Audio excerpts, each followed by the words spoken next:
Hello student, today I will discuss increasing and decreasing function.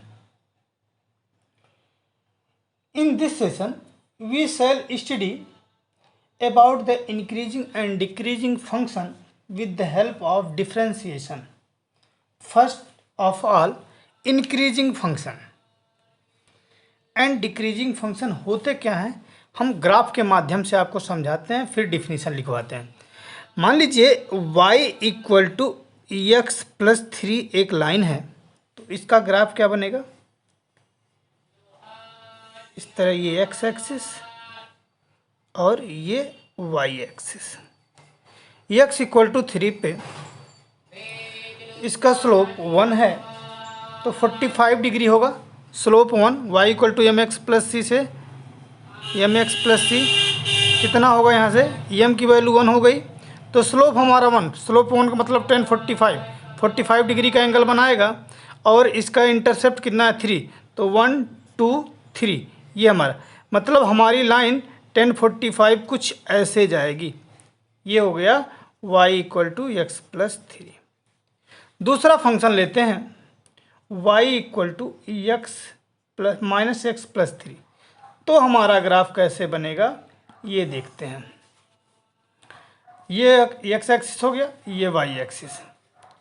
अब देखिएगा यहाँ slope कितना है, -1 है, -1 मतलब 90 से बड़ा और इंटरसेप्ट कितना है 3 ही है, तो 1 2 3 हमारा स्लोप कुछ ऐसे जाएगा। अब ये एंगल 90 से बड़ा हो गया, ठीक 135 डिग्री का। तो ये दो फंक्शन है। अब देखिएगा इस दोनों फंक्शन में क्या अंतर है, इंक्रीजिंग और डिक्रीजिंग कब कहेंगे हम फंक्शन को, वो देखिएगा यहाँ पे अगर x बढ़ रहा है तो हमारा फंक्शन ये एफ एक्स इक्वल टू क्या था, x प्लस 3 था। यहाँ फंक्शन y को एफ एक्स लिख सकते हैं हम लोग, माइनस एक्स प्लस 3। अगर हमारा x बढ़ रहा था तो फंक्शन की वैल्यू भी बढ़ रही थी, तो ऐसे फंक्शन को हम क्या कहेंगे, इंक्रीजिंग फंक्शन कहेंगे, इंक्रीजिंग फंक्शन। अब यहाँ पे x बढ़ रहा है लेकिन वैल्यू हमारी डिक्रीज हो रही थी, यहाँ ये भी बढ़ रहा था और ये भी बढ़ रहा था। दोनों x के साथ अगर फंक्शन की वैल्यू बढ़ेगी तो इंक्रीजिंग फंक्शन, अगर घटेगी वैल्यू x के बढ़ने के साथ तो हमारा ये हो जाएगा डिक्रीजिंग फंक्शन। कुछ समझ में आ रही बात? ये तो लीनियर की बात हुई। अब अगर हम बात करें साइन एक्स का जो ग्राफ है y equal to sine x, आप सभी को हम ग्राफ पढ़ाए थे ये फर्स्ट ईयर क्लास में, तो अब सभी जानते हो साइन एक्स का ग्राफ यहाँ से ऐसे स्टार्ट होगा, कुछ ऐसे चलेगा। अब यहाँ से देखिएगा ये हमारा 0 π/2, यहाँ से पाई, ये हो गया 3 π/2 और ये हो गया पाई।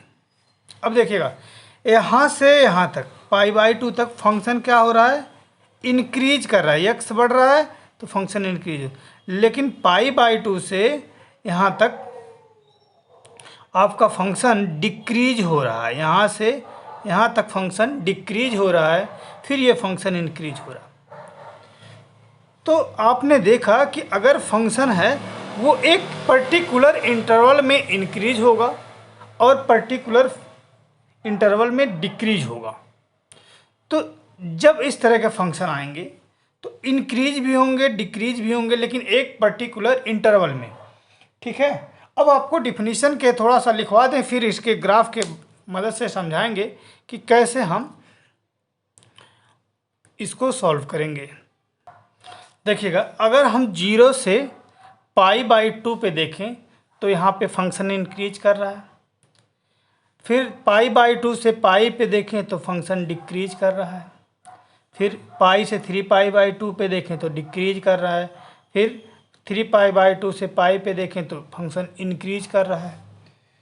तो जब किसी एक इंटरवल में फंक्शन इंक्रीज और डिक्रीज दोनों करते हैं, a function is increase and decrease both in given interval, then function says neither increasing nor decreasing।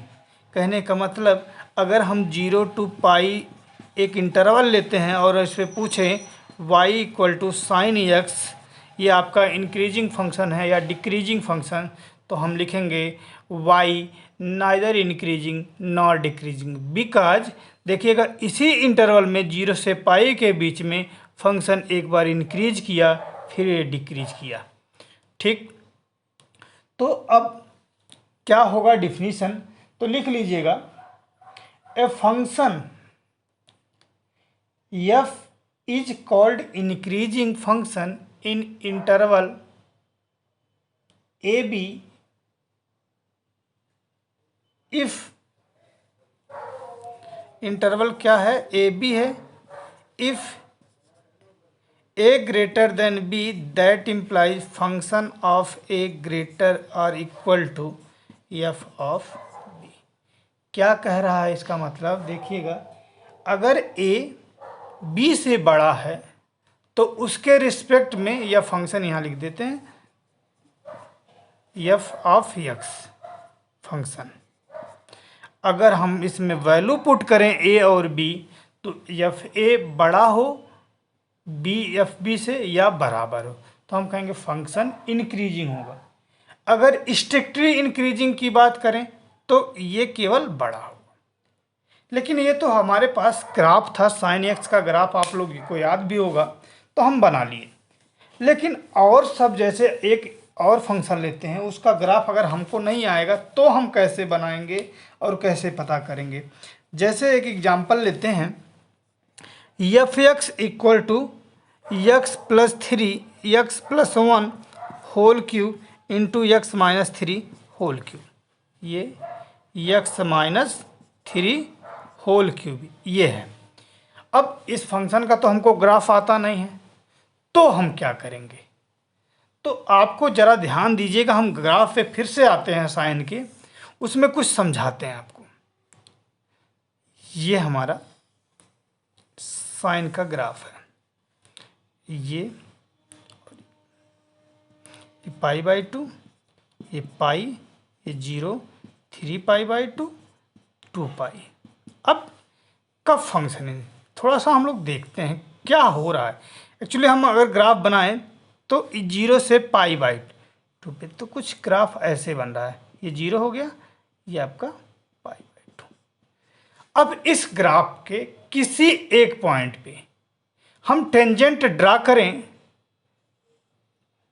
तो ये टेंजेंट का जो स्लोप होगा वो पॉजिटिव होगा। देखिएगा स्लोप पॉजिटिव होने का मतलब क्या है, एंगल एक्यूट एंगल होगा। स्लोप पॉजिटिव होने का मतलब एंगल एक्यूट एंगल होगा। तो स्लोप पॉजिटिव होने का मतलब स्लोप को हम क्या कहते हैं, एफ डैश एक्स कहते हैं। ये पॉजिटिव या चलो पॉजिटिव मान लेते हैं स्लोप, ठीक है। अभी इसके बारे में बता रहे हैं, स्लोप पॉजिटिव होगा तो फंक्शन इंक्रीज। अब अगर इसी फंक्शन में हम डिक्रीजिंग वाली बात करें तो इसका स्लोप निगेटिव होगा, तो यहाँ लिख देंगे function is increasing, function increasing. अब अगर दूसरी कंडीशन ले लेते हैं कि कहाँ से, पाई बाई, ये मान लो पाई बाई 2 से पाई ले लेते हैं, तो हमारा ग्राफ कुछ ऐसे आ रहा है यहाँ से। अब इस पे जब स्लोप बनाएंगे तो ये स्लोप कितना बनेगा, निगेटिव होगा। जब स्लोप निगेटिव होगा तो निगेटिव स्लोप को लिख सकते हैं f dash x less than r equal to 0। ठीक, ये एफ डैश एक्स क्या है, f dash x slope of tangent to curve at any point of the curve. मतलब ये क्या है, स्लोप ऑफ टेंजेंट है, टेंजेंट का स्लोप किसी एक कर्व पे, किसी एक पॉइंट पे, किसी गिवन पॉइंट पे। ठीक है, तो अगर हमको निकालना होगा तो क्या, अगर फंक्शन को इंक्रीजिंग और डिक्रीजिंग दिखाना होगा तो हम उस इंटरवल में, अगर इंटरवल दिया होगा उस इंटरवल में हम चेक करेंगे एफ डैश एक्स पॉजिटिव हो रहा है या निगेटिव हो रहा है, उसके अनुसार हम बता सकेंगे कि ये फंक्शन कैसा फंक्शन है।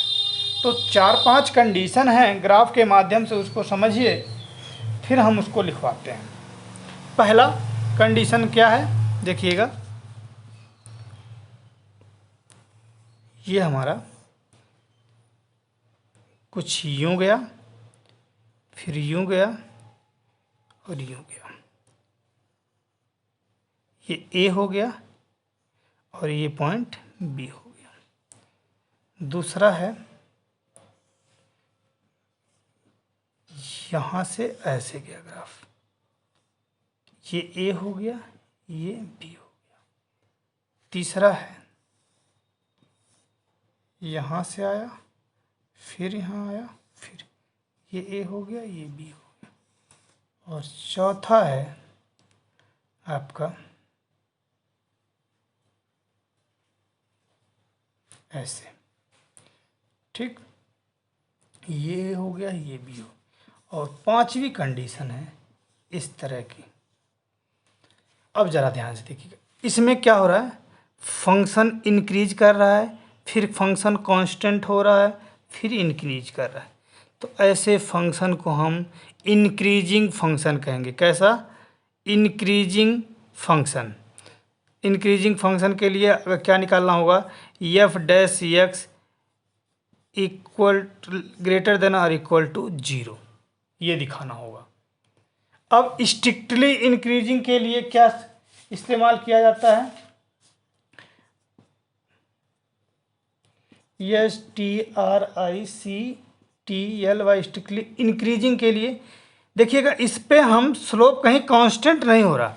देखिए स्लोप कांस्टेंट होने का मतलब क्या होता है, ये एक्स एक्सिस के पैरेलल है। स्लोप 0 होने का मतलब क्या है कि ये एक्सिस के पैरेलल हो जाए। यहाँ पे कहीं ऐसी हमको स्लोप नहीं मिलेगा, या कहीं ऐसा टेंजेंट का स्लोप हमको नहीं मिलेगा जो एक्स एक्सिस के पैरेलल हो जाए। तो स्ट्रिक्टली हो जाएगा इसमें f dash x only greater than equal to 0, greater than 0। Equal sign इसमें नहीं है। इक्वल इसलिए लगाते हैं कि यहाँ फंक्शन का जो स्लोप, टेंजेंट का जो स्लोप होगा वो एक्स एक्सिस के पैरेलल। इसी तरह ये डिक्रीजिंग फंक्शन है, लेस देन और इक्वल टू 0, और ये स्ट्रिक्टली डिक्रीजिंग है। इसमें लिखेंगे F dash x less then 0, और ये किसी एक इंटरवल में 0 से पाई के बीच में देखेंगे तो इंक्रीजिंग और डिक्रीजिंग बोथ है। तो यहाँ लिखेंगे function is neither increasing nor decreasing. ये समझ में आ गया।